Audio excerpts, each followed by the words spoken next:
নমস্কার, আমি ভূতনা স্বপ্নের আজকের 17 নম্বর এপিসোডে তোমাদেরকে স্বাগত জানাচ্ছি। আমাদের এই পৃথিবীতে প্রতিনিয়ত বিভিন্ন ধরনের অবিশ্বাস্যজনক কিছু ঘটনা আমাদের চোখের আড়ালেই ঘটে যায়, যেগুলোর কোনো ঠিক ঠিকানা হদিশ এবং কোনো ঘটার পেছনে আসল কারণ আমরা কিন্তু খুঁজে পাই না। তো আজকে সেরকম ধরনের একটি গল্প নিয়ে তোমাদের সামনে আমি হাজির হয়েছি। গল্পটি শুরু করবার আগে তোমাদের কাছে ছোট্ট একটা রিকোয়েস্ট, ভিডিওটিতে একটি লাইক করো, আর কানে যদি হেডফোন না পড়ে থাকো অতি অবশ্যই কানে হেডফোনটি পরে নিও, কারণ গল্পের ভেতরে থাকা মূল বিষয়বস্তু আরো ডিপলি গভীরভাবে তোমরা বুঝতে পারবে। শুরু করছি আজকের গল্প, অবিশ্বাস্য। বিশ্বাস হচ্ছে আসল বস্তু। এই বিশ্বাসে ভগবান আর ভূত দুই পাওয়া যায়। আশ্চর্যের কথা, পৃথিবীতে ভূত বিশ্বাস করে যত লোক, অবিশ্বাসীদের সংখ্যা তার চেয়ে ঢের বেশি। এর মধ্যে যারা অবিশ্বাসী তারা বললেন ভূত বলে কিছু নেই, ও শুধু চোখের ভুল। অবশ্য বিশ্বাসীরা গুরুতরভাবে আপত্তি করে, আরে দূর মশাই, এতগুলো লোকের চোখের ভুল হলো একসাথে, এসব মনের ভুল, চোখের ভুল এসব হতেই পারে না। এ তর্কের শেষ নেই, মীমাংসাও নেই। আমি নিজে একটা ঘটনা জানি। এই শহরের কোনো এক বাড়ির ব্যাপারে। ছেলে খেতে বসেছে, পাতের কাছে ঠক ঠক করে একটা শব্দ, রক্তমাখা একটা হাড় এসে পড়ল। বাড়ির পৌর কর্তা পুজোয় বসেছেন, তার পুজোর থালায় ফুল চন্দনের ওপরে ছড়ো ছড়ো করে রক্তের ছিটে পড়তে লাগলো। তারপর বাতাস নেই, বৃষ্টি নেই, অথচ হঠাৎ জানালা দরজা খুলে গেল, ছাদের ওপর বৃষ্টিপাতের আওয়াজ। দুঃখের বিষয় হলো সে বাড়িটা এখন আর নেই।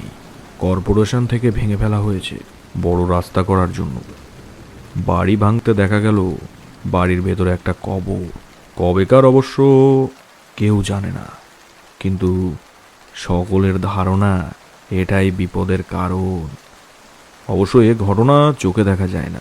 আমার এক শিক্ষকের কাছে শোনা, বিজ্ঞ বয়স্ক লোক ভূতের মায়াজাল সৃষ্টি করার জন্য তিনি অযথা কল্পনা করে কিছু বলবেন, এটা আমি ভাবতে পারি না।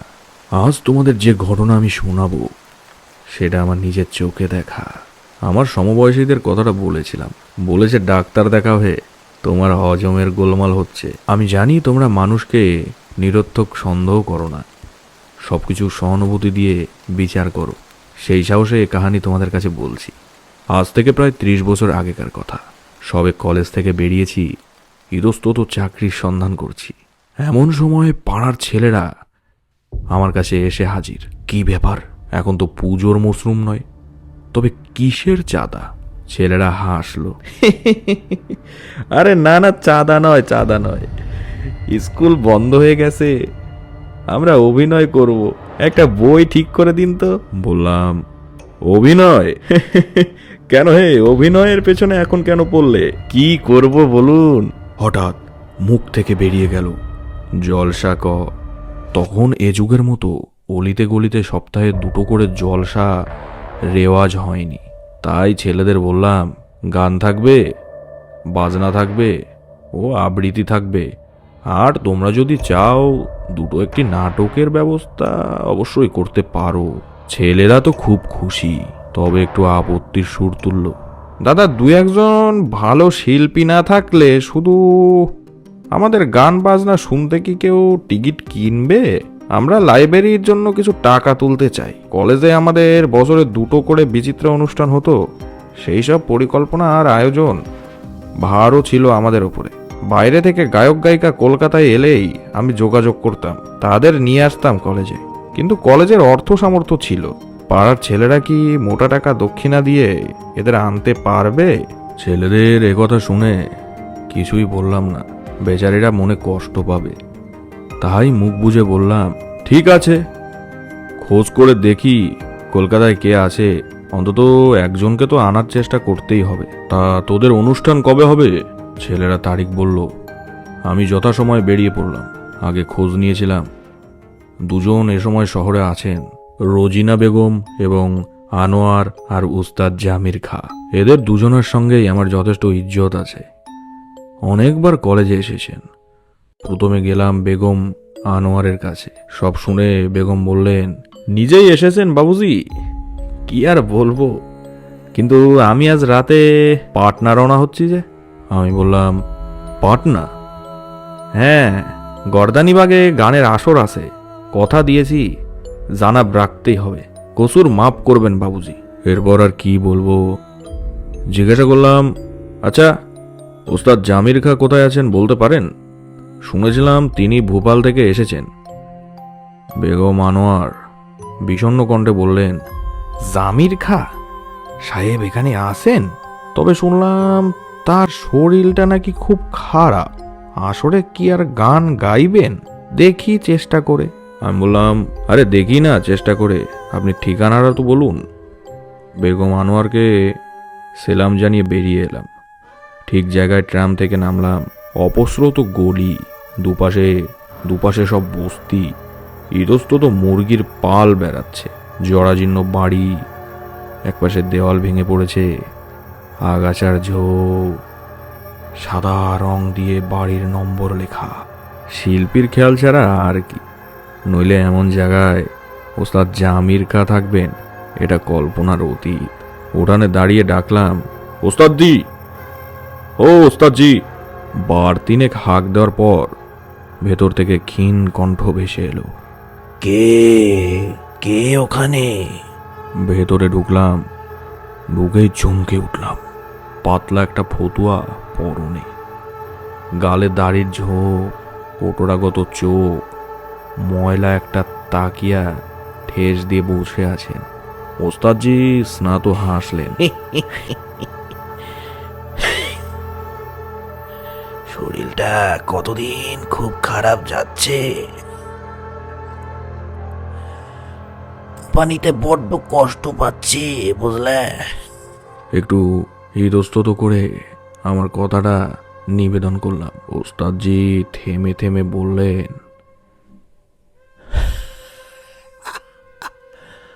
আপনি এসছেন, আপনাকে না বলি কি করে?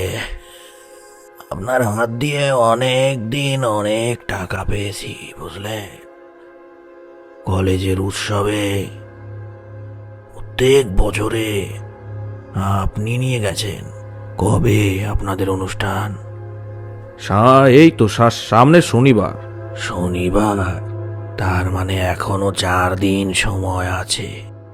আপনি তো জানেন আমি মাঝরাতের আগে গাই না সরে। আমি ঠিক 12টায় যাব, কেমন? সাথে আমার এক দোস্তকে নিয়ে যাব, তারই মোটর গাড়িতে করে যাব আমি। আমি বললাম, হ্যাঁ হ্যাঁ ঠিক আছে। দক্ষিণার টাকাটা ওস্তাদজির সামনে রাখতেই তিনি মাথা নাড়লেন। না না না, টাকা টাকা আপনি উঠিয়ে নিয়ে যান বাবুজি, আপনি আমার বহুদিনের চেনা লোক। সে রাতেই টাকাটা আপনার কাছ থেকে নেব। আমি বেশ খুশি মনেই উঠে আসলাম। খবরটা দিতেই ছেলেদের মধ্যেও খুশির বর্ণা বয়ে গেল। ওস্তাদ জামির খা বিখ্যাত খেয়াল গায়ক, তার মতো গুণী শিল্পী এই ছোট্ট অনুষ্ঠানে গাইতে সম্মত হবেন। লাল শালুর ওপরে জামির খার নাম লিখে ছেলেরা পাড়ার পথে ঘাটে ঠাঙিয়ে দিল। অনুষ্ঠানের দিন আমি গেটের কাছে অপেক্ষা করতে লাগলাম। এখন রাত 11টা। আসরে লোক ভর্তি। জামির খা অসুস্থ মানুষ, আশা করেছিলাম তিনি ঘণ্টাখানেকের আগেই আসবেন। একটু বিশ্রাম নেওয়াও প্রয়োজন। 11:30 বাজল, 11:45 বেজে গেল। সর্বনাশ, ওস্তাদজির আর দেখা নেই। সম্ভবত অসুস্থই হয়ে পড়ল নাকি, আসতে পারবেন না নাকি। কিন্তু এই কথাটা ঘোষণা করলেই চেঁচামেচি শুরু হবে। লোকে ভাববে মিথ্যা কথা দিয়ে তাদেরকে টিকিট কাটিয়েছি। আমরাও যে অক্ষত থাকবো এমন সম্ভাবনা কম। 12টা বাজতে যখন মিনিট 2 তখন ভেতর থেকে একটা ছেলে এসে বলল, দাদা, উস্তাদজি এসে গেছেন যে। সে কি? আমি ঘাটি আগলে রয়েছি, উস্তাদজি এলেন কোথা দিয়ে? ভেতরে গিয়ে দেখলাম মঞ্চের এক কোণে উস্তাদজি বসে, সারা শরীরে কালো পোশাক। আমি প্রশ্ন করার আগেই বললেন, আমার দোস্ত পেছনের রাস্তা দিয়ে সেরে গেল, একটু ঘুরপথ তো, একটু ঘুরপথ, তা আসতে অসুবিধা কোনোই হয়নি। ঠিক 12টায় ওস্তাদজির গান শুরু হলো। ভালো করে শুনবার জন্য আমি আসরে গিয়ে বসলাম। দুটি খেয়াল গাইলেন রাগ যোগিয়া আর বৃন্দাবনী স্যাংরা। কি অপূর্ব কণ্ঠ, বোঝানো সম্ভব নয়। গান শুনে মনে হলো না ওস্তাদজি অসুস্থ। আসর থেকে আরও গাইবার অনুরোধ আসতে ওস্তাদজি সেলাম জানিয়ে উঠে পড়লেন। তন্ময় হয়ে শুনছিলাম। যখন খেয়াল হলো, দেখলাম মঞ্চে একটি তরুণ আধুনিক গান গাইছে। পাড়ারই কোনো ছেলে হবে। ওস্তাদজি সামান্য দক্ষিণা আমার মুঠোর মধ্যেই ছিল। তাকে দেবার জন্য মঞ্চের ভেতরে গেলাম, কিন্তু ওস্তাদজি সে নেই। কে একজন বলল শরীর খারাপ বলে গান শেষ করেই সে চলে গেছে। পরের দিন ভোরে অবশ্য সেক্রেটারির মোটর নিয়ে বেরিয়ে পড়লাম। ওস্তাদজির হাতে টাকাটা দিয়ে আসবো, আর সেই সঙ্গে তাকে ধন্যবাদ দিয়ে আসবো অমন চমৎকার গান করার জন্য। জামির খাঁর গান আমি আগেও কয়েকবার শুনেছি আমাদের কলেজের বাইরে, কিন্তু কাল রাতের মতো তার গাইবার ঢং, গলায় অমন অপূর্ব কাজ কোনোদিন বোধহয় শুনিনি। কি লজ্জার কথা, তার মতো একজন উঁচু দরের শিল্পী শহরের নিভৃত কোণে অসুস্থ অবস্থায় দিন কাটাচ্ছে। মোটর থামল। উঠানের ওপরে একটা বেঞ্চ পাতা, তাতে গুটি তিনেক ভদ্রলোক বসে আছেন। শিল্পীদের পরিত্রাণ নেই। কাল অত রাতে ফিরেও আবার কোথাও হয়তো যেতে হবে, কিংবা লোকেরা আগাম বায়না দিতে এসেছেন। উঠানে দাঁড়িয়েই ডাক দিলাম, ওস্তাদজি, ও ওস্তাদজি। কোনো সাড়া নেই। খুব সম্ভবত ওস্তাদজি ক্লান্ত হয়ে ঘুমোচ্ছেন। আর একটু বেলা করে এলেই হতো। ভেতরে যাব কিনা ভাবছি, এমন সময় বেঞ্চে বসা একটি লোক এগিয়ে আমার কাছে এসে দাঁড়ালো। আপনি কাকে খুঁজছেন? ওস্তাদজিকে। কোন ওস্তাদজি?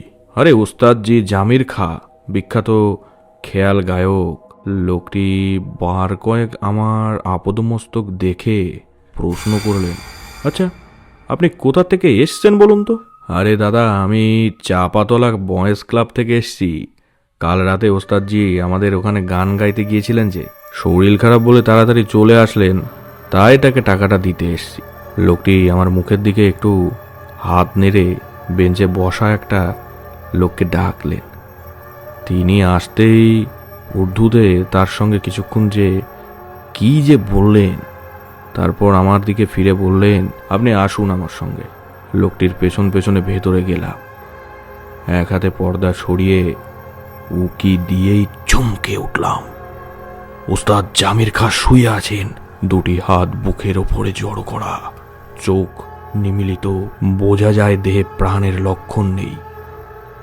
লোকটি অশ্রুরুদ্ধ কণ্ঠে বললেন, ওস্তাদজি কাল রাত 12টায় ইন্তেকাল হয়েছে বাবু। আমরা মৌলবীর জন্য অপেক্ষা করছি বাবু। রাত 12টা? আরে রাত 12টায় ওস্তাদজি মারা গেছেন? আস্তে আস্তে পিছিয়ে এলাম। ঘর থেকে উঠান থেকে রাস্তায়। এ কি সম্ভব? এ তো শুধু আমার চোখের ভুল নয়। অগণিত দর্শক তাকে দেখেছে, অগণিত শ্রোতা তার গান শুনেছে। লিখতে লিখতে আমার গায়ে কাঁটা দিয়ে উঠেছে। অবশ্য গল্পটা যে পড়ছে, তোমাদের বন্ধু রাহুল, মানে আমার কথা বলছি, গল্পটা পড়তে পড়তেও আমার গায়ে রীতিমতো কাঁটা দিচ্ছে। যাই হোক, কত বছর হয়ে গেল, এখনো যেন সমস্ত ঘটনাটা চোখের সামনে জল জল করছে। কি এর ব্যাখ্যা?